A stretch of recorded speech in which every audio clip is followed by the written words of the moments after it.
এই 3 তারিখ নভেম্বরের 3 তারিখ আমাদের সংগঠনের 46তম প্রতিষ্ঠা দিবস। আর এই বছরটা হচ্ছে যে আদর্শে যে পতাকা আমরা বহন করছি, স্বাধীনতা আন্দোলনের সময় যে গৌরবজনক ভূমিকা পালন করেছেন নওজোয়ান ভারত সভা ভগৎ সিংয়ের নেতৃত্বে, তার উত্তরাধিকার হচ্ছেন আজকের দিনে ডিওয়াইএফআই। ফলে এই নওজোয়ান ভারত সভার এই বছরটা হচ্ছে 100 বৎসর পূর্তি।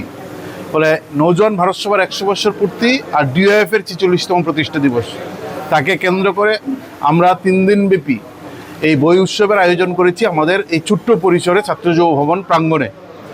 এবং তার সঙ্গে এই বই উৎসবের সূচনায় ডিওএফআই জিরানিয়া বিভাগীয় কমিটি এখানে রক্তদান শিবির করছেন।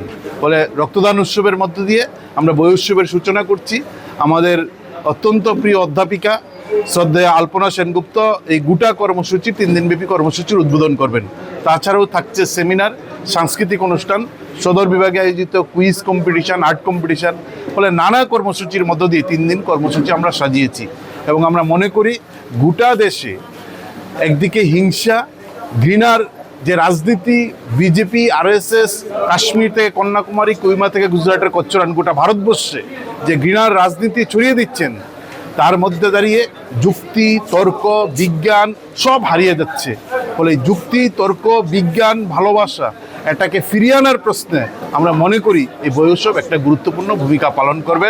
এবং বই বিরোধী ফেসিস্ট, বই বিরোধী আরএসএস, বই বিরোধী বিজেপি, তার বিরুদ্ধে লড়াইয়ের একটা অন্যতম মঞ্চ আমরা মনে করি বই উৎসব।